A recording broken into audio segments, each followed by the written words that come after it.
Welcome to The Explainer. Today, we're diving into something that affects millions of people, the safety nets for workers. And we're zeroing in on Telangana, because it's a state that's really having to rethink everything for a world that's changing at lightning speed. So let's get right to it. If you're working in Telangana, maybe in a factory, on a construction site, or even for a ride-sharing app, there's supposed to be a safety net for you. But how does it actually work? And is it really keeping up with the way we work today? That's the big question. Okay, so we're going to break this down by looking at three totally different systems. We'll start with the old school foundation, then we'll look at a more specialized fund for really high-risk jobs, and finally, we'll jump into some brand new rules made just for the digital app-based world. It's a pretty amazing story of how things have evolved. All right, first up, the foundational fund. This is the Telangana Labour Welfare Fund, or TLWF for short. Think of it as the original safety net. It's been around since way back in 1987, and it's really the foundation of worker support in the state. So who exactly was this for? Well, it was really designed for the traditional organized workforce. People in factories, driving trucks and buses, working in big registered shops. It was meant to be this broad, catch-all system for a more, let's say, predictable kind of job. Okay, now this is where it gets really interesting, because the whole story of these programs comes down to one thing: money. How are they funded? The original fund, the TLWF, runs on these tiny annual fees. Just 2 rupees from a worker and 5 from their employer for the whole year. Now, compare that to the Construction Workers Board. They take a 1% cut from the cost of every single construction project. That's a massive difference, and it's the key to understanding what each one can actually do for people. So what does that tiny bit of funding get you? Well, the TLWF provides a whole range of general support. We're talking about things like scholarships for your kids, some help with a daughter's wedding, maternity and medical benefits, the big life events. It's a pretty comprehensive safety net, but yeah, you could say it's a bit modest, especially given its funding. But here's the thing. A general one-size-fits-all safety net doesn't always cut it. The state quickly realized that some jobs are just, more dangerous. A specific high-risk group needed way more dedicated support.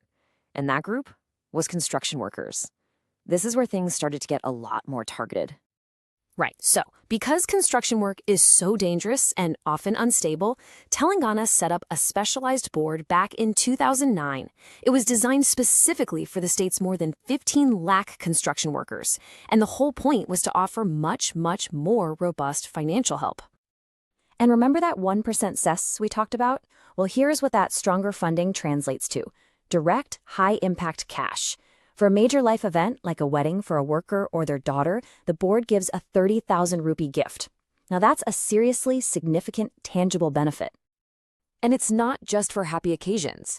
The support is also there to provide a crucial financial cushion during the absolute hardest times.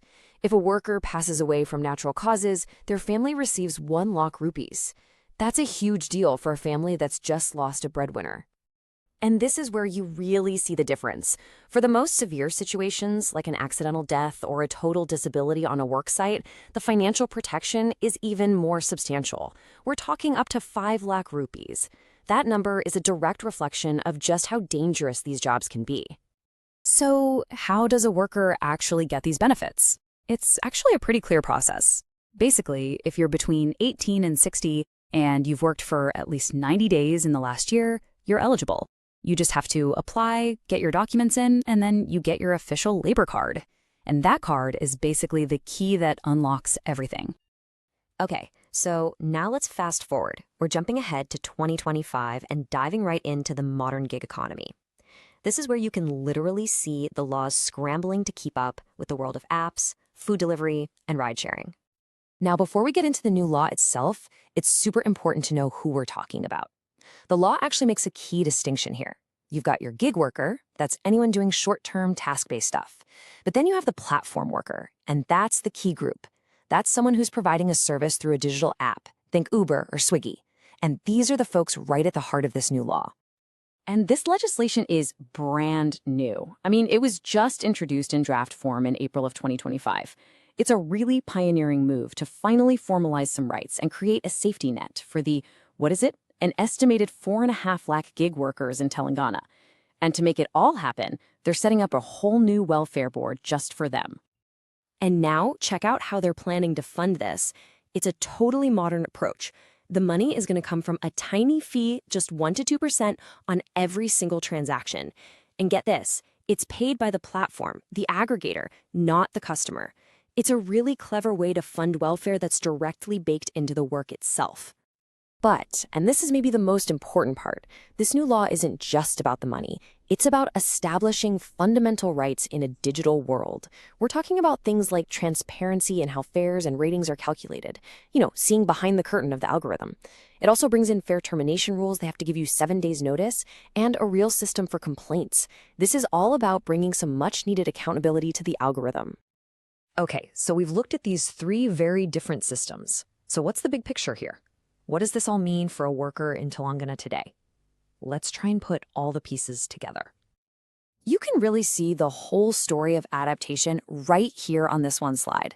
Telangana's approach literally evolved. It started with that broad, general, low-fee system for everyone. Then it moved to a high-impact, targeted fund for a really specific industry. And now it's landed on this super forward-looking model that builds worker rights and social security right into the code of the digital economy. So what's the big takeaway from all this? I think it's that worker welfare can't be a static, set it and forget it kind of thing. It has to keep evolving right alongside how we work. Telangana's journey is this fascinating roadmap, and it leaves us with a really important question. As our own jobs keep changing, how are the systems meant to protect us going to keep up?